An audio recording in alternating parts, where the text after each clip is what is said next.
Quand je suis arrivée à l'Église universelle, j'avais déjà tenté à me suicider plusieurs fois. J'avais des problèmes énormes avec mon époux. Votre époux, avant, il était un homme qui sortait avec beaucoup de femmes? Beaucoup de femmes et des enfants à l'extérieur. Et moi, je ne savais pas.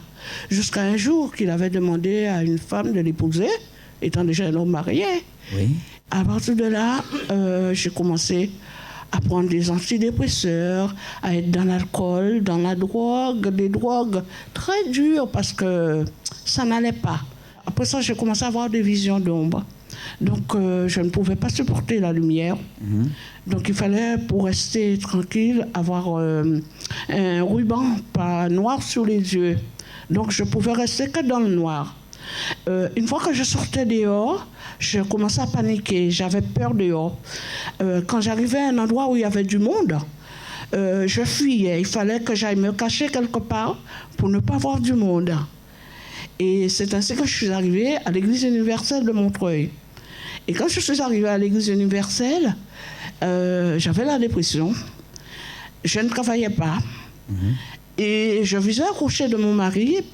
Et comme moyen de subsistance, c'était l'allocation d'handicap de ma fille que je percevais. Et j'ai entendu parler de la campagne d'Israël. Quand je suis arrivée, j'ai dit, bon, je vais sacrifier. Et quand j'ai déposé ce sacrifice, ce qui s'est produit, c'est l'Éducation nationale, après pratiquement 9 ans.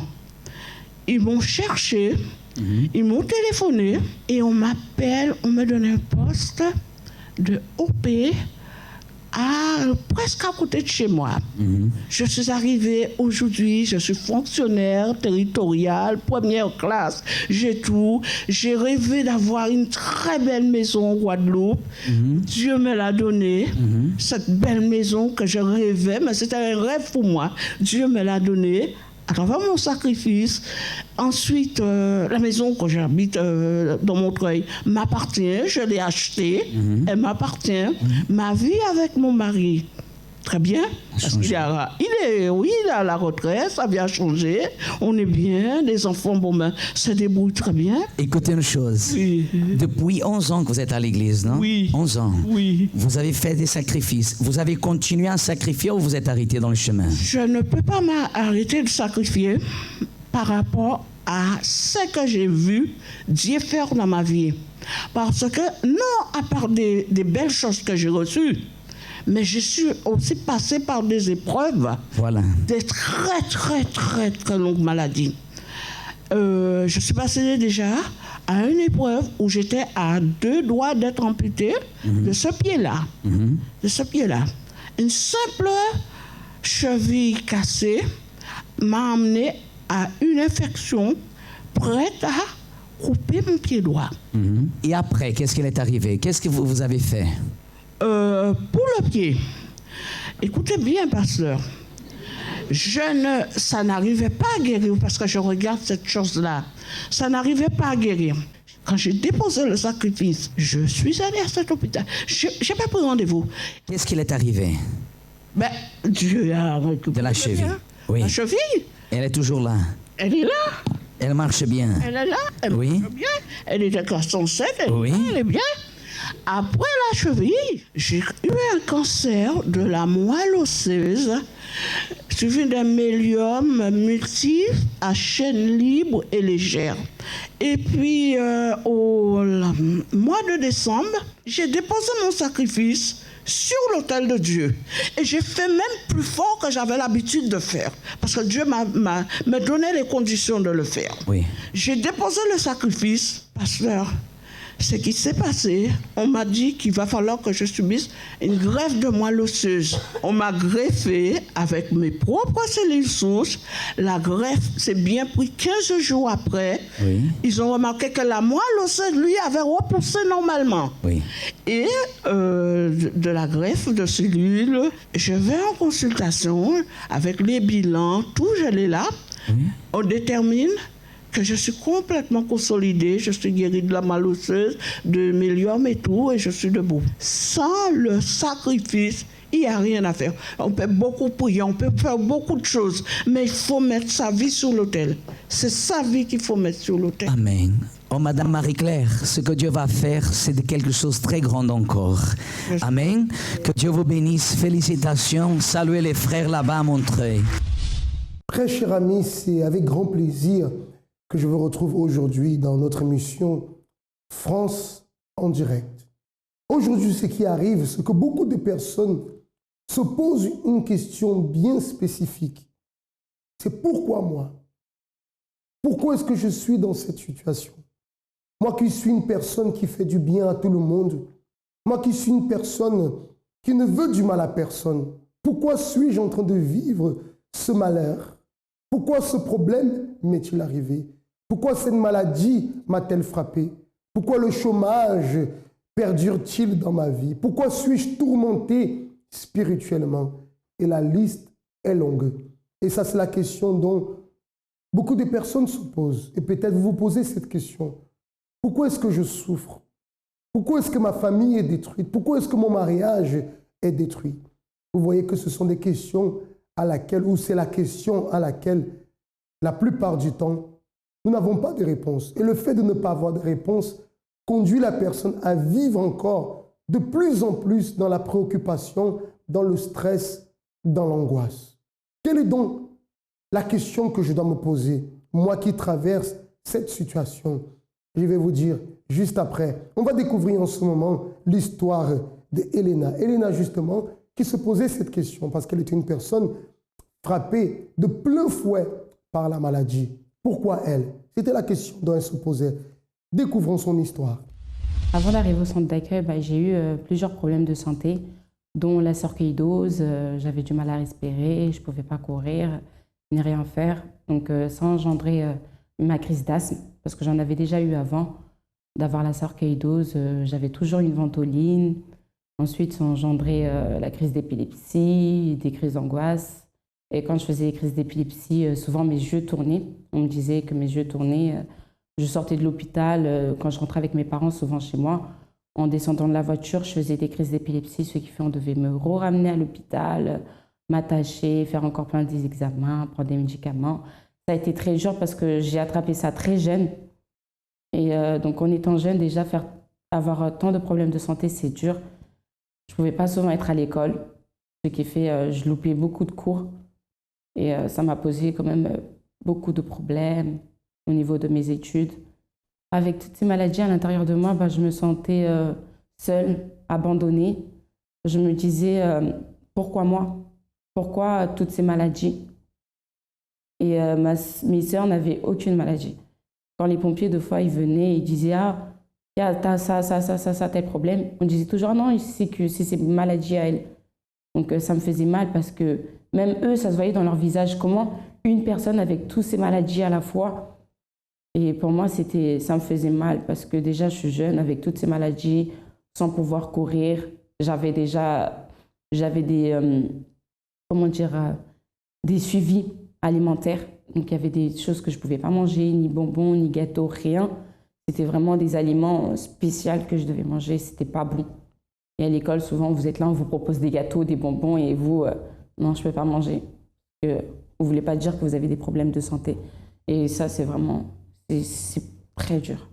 Je faisais beaucoup de cauchemars, souvent la nuit j'étais attaquée, le matin je voyais j'avais le poignet cassé, souvent j'avais des griffures.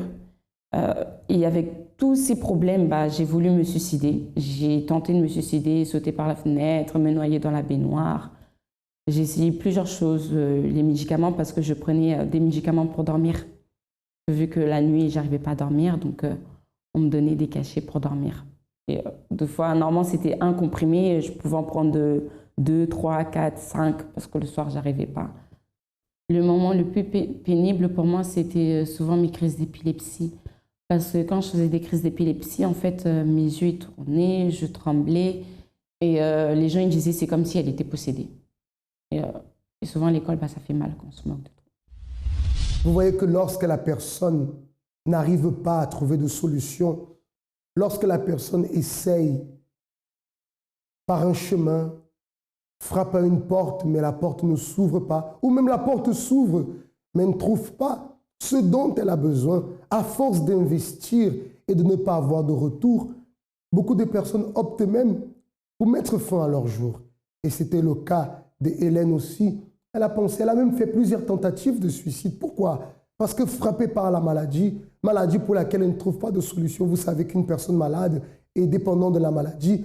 Le corps souffre énormément. Et non seulement le corps, mais cela finit par atteindre la personne sur le plan psychologique, sur le plan émotionnel. Donc, elle a fait plusieurs tentatives de suicide. Pourquoi? Pour pouvoir mettre feu à cette situation. Mais voyez, la solution était là.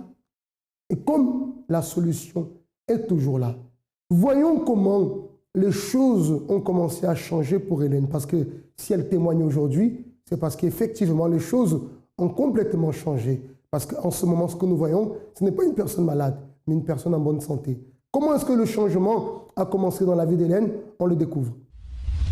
J'ai connu le centre d'accueil par le biais d'une amie. Après son anniversaire, on était venu, elle m'a proposé de venir à l'église. On était venu, c'était à la fin, où au moment où le pasteur il disait n'oubliez pas le lundi pour la vie financière, le mardi pour la santé, mercredi, jeudi, vendredi. Et moi, ce qui m'avait touchée, c'était le mardi. Vu que j'avais des problèmes de santé, moi, je me suis dit, ah, ça, c'est vraiment pour moi. Je n'étais pas revenue le mardi même, j'étais revenue dimanche. Et après, j'ai commencé à venir les mardis pour ma santé. Donc, je venais, je faisais ce qu'ils me disaient, les chaînes de prière, ils disaient de croire. Je croyais. Après, j'ai participé aussi à la campagne d'Israël. Et c'était la première fois, en fait, que j'entendais campagne d'Israël. Je ne connaissais pas du tout. J'avais déjà fait des églises, mais j'ai jamais entendu campagne d'Israël. Au début, je me suis dit il disait de tout sacrifier.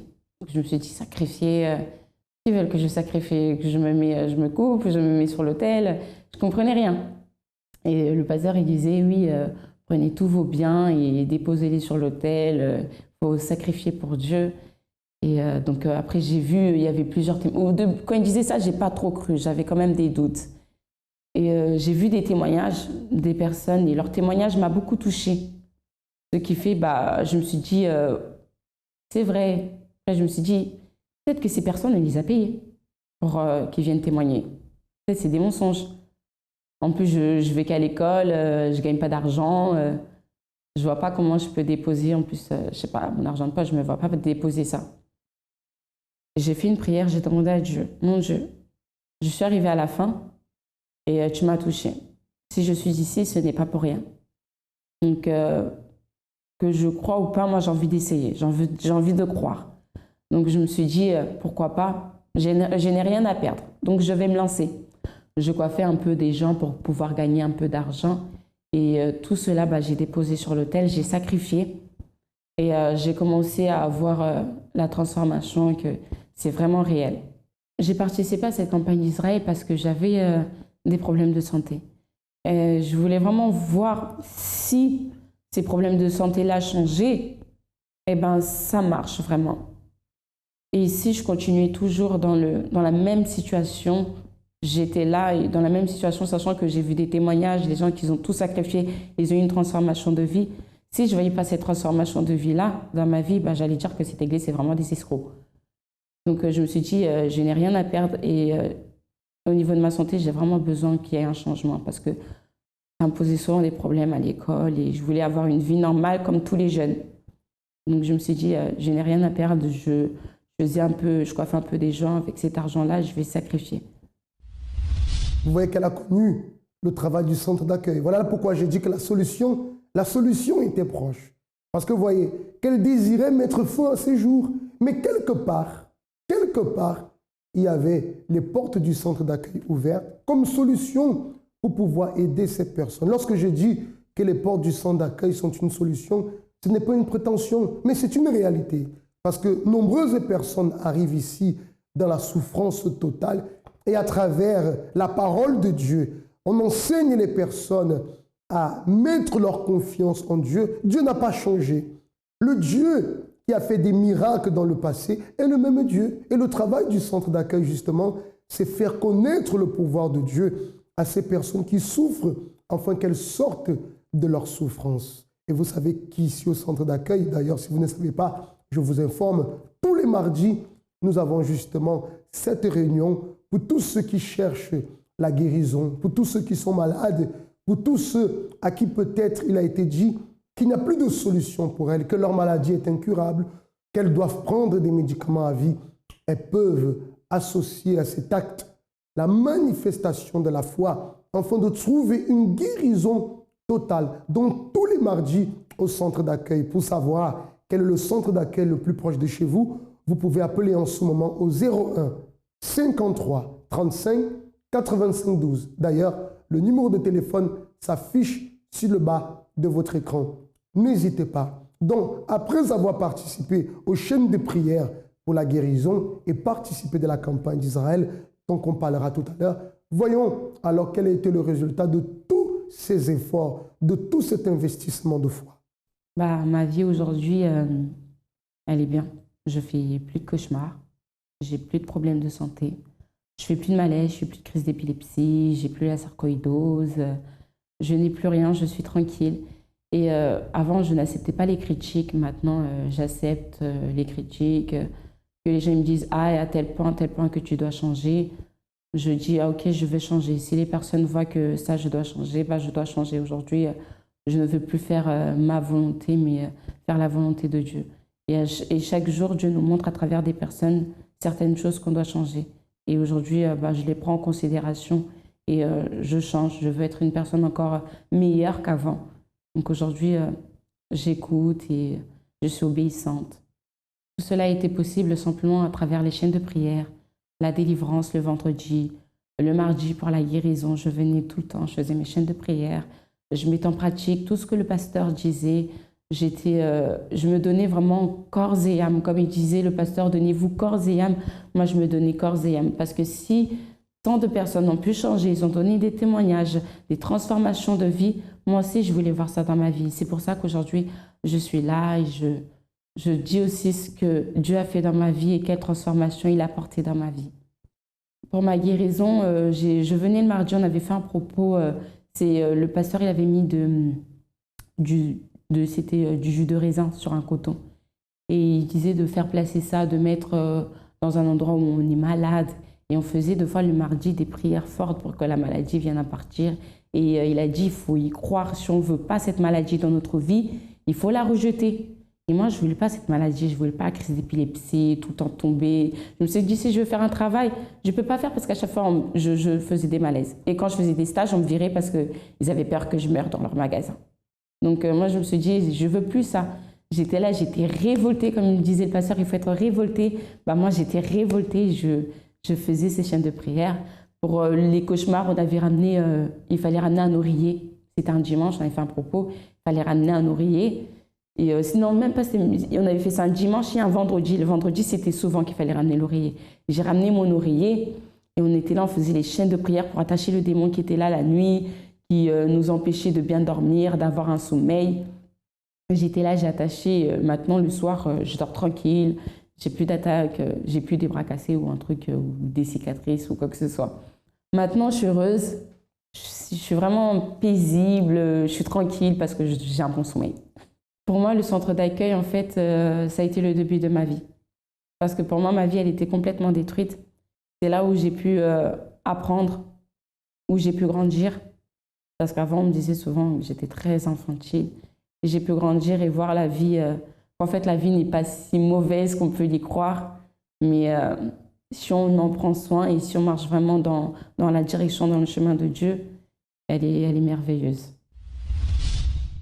Vous voyez de quelle manière elle s'est investie. Chaque propos qu'elle a pu avoir connaissance ici au centre d'accueil, elle s'est investie. Voyons dans chaque propos une opportunité. Regardez le résultat. Une vie complètement transformée, totalement guérie, non seulement physiquement, mais intérieurement, émotionnellement, totalement guérie, complètement transformée, complètement changée. Ça, c'est ce que la foi apporte dans la vie de ceux qui cherchent l'aide de ce Dieu. Cher ami, je ne sais pas ce que vous vivez en ce moment comme situation, mais j'ai la conviction, la certitude d'une chose, c'est que Dieu a le pouvoir de changer votre vie, tout comme il a changé la vie d'Hélène. Mais pour cela, premièrement, vous devez reconnaître que vous avez besoin d'aide. Celui qui reconnaît qu'il a besoin d'aide va donc chercher cette aide. Voilà pourquoi les portes du centre d'accueil sont ouvertes et nous sommes disposés et disponibles à vous aider. Quelle que soit votre situation, il y a une solution. Je l'affirme. Regardez-moi, s'il vous plaît. J'affirme, cher ami, vous, madame, monsieur qui me regardez, pour votre cas, peut-être à vos yeux, est un cas perdu, peut-être aux yeux de la société, est un cas impossible. Mais je vous affirme, selon ce que Dieu a promis, que votre cas a une solution. La preuve, c'est le témoignage que vous venez de voir. Et tout de suite, on va enchaîner déjà avec un deuxième témoignage. Une autre histoire vraie d'une personne qui est sortie d'un cas difficile, impossible, à travers la foi, a pu trouver la solution. Ça, c'est l'histoire de Martine. À tout de suite. Ma vie d'avant était une vie complètement chaotique. J'avais plusieurs maladies, donc j'étais asthmatique. J'avais une perte de sang qui a duré 27 années. En plus de ça, j'étais très nerveuse, très colérique. Au moment que j'ai été révoltée, c'est quand j'ai vu que ma fille commençait à prendre un chemin qui n'était vraiment pas le chemin que je voulais. Je me suis dit, il faut que les choses changent. Et c'est ainsi qu'un vendredi soir, je partais en soirée et je suis arrivée devant le centre d'accueil de Montreuil. Quand je suis arrivée au centre d'accueil, que je me suis lancée aux chaînes de prière, j'ai participé à la campagne d'Israël, bien que je ne connaissais pas tout à fait ce que ça voulait dire, mais je me suis renseignée et je me suis dit, pourquoi ne pas me lancer alors que je suis une femme malade? Et donc, au moment que je me suis lancée à la campagne d'Israël, avant la campagne d'Israël, bien entendu, ma fille est arrivée à l'église. Et ensuite, moi, j'ai continué à persévérer pour moi-même. Alors, à travers des campagnes d'Israël, les sacrifices et tout ce que j'ai pu faire, j'ai été guérie alors que je devais me faire opérer de la totale. J'étais guérie des fibromes, des kystes et tout. J'étais guérie de l'asthme. Je suis une femme comblée. Je ne suis plus colérique. Je m'entends très bien avec ma fille. Je sais que le centre d'accueil m'a apporté et m'apportera toujours la vie. Très forte cette histoire de Madame Martine. La Bible nous relate une histoire d'une femme qui était atteinte d'une perte de sang depuis 12 ans et qui, à travers la foi, a pu trouver la solution à ce problème. Bien qu'elle ait essayé depuis 12 ans à trouver la guérison, cette femme n'avait pas réussi. Mais en s'approchant de Jésus avec foi et en touchant son vêtement, elle a reçu cette guérison. Pour beaucoup de personnes, lorsqu'elles écoutent cette histoire, elles se disent, mais ça a l'air d'être une fable. Mais aujourd'hui, le cas de Madame Martine est plus fort encore que celui de cette femme. Et ce n'est pas un cas qui est arrivé il y a plus de 2000 ans. C'est un cas de nos jours. Madame Martine était atteinte d'une perte de sang depuis plus de 27 ans. Plus du double de ce que cette femme, selon l'histoire biblique, avait. Plus de 27 ans, imaginez-vous, souffrance, des kystes qui apparaissent tout le temps, des graves problèmes. Mais c'est comme je vous ai dit, il y a toujours une solution. Lorsque vous êtes décidé à croire, lorsque vous êtes décidé à vous investir, lorsque vous êtes décidé à mettre toute votre confiance dans le Dieu vivant, ah, cher ami, il n'y a pas de problème qui résiste. Nous ne sommes pas en train de vous dire que votre vie va changer du jour au lendemain. Nous sommes en train de vous dire qu'il y a une solution pour votre vie. Il est bien clair que vous devez vous investir, vous devez lutter. D'ailleurs, en ce moment, nous sommes en train de vivre un moment très exceptionnel ici au centre d'accueil. Dans plusieurs des témoignages, vous entendez, et les personnes ont participé de la campagne d'Israël.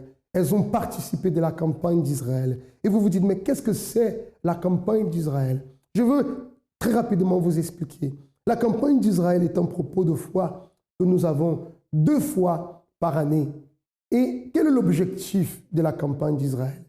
Je dirais que c'est le moment où nous mettons notre foi au plus haut niveau à travers notre sacrifice total, notre sacrifice de prière, de jeûne, notre sacrifice matériel, et avec l'objectif de résoudre le plus grand problème ou alors la réalisation d'un rêve. Et en ce moment même, nous sommes déjà entrés dans l'esprit d'une campagne d'Israël. Pour vous qui désirez, vous pouvez alors vous rendre au centre d'accueil le plus proche de chez vous.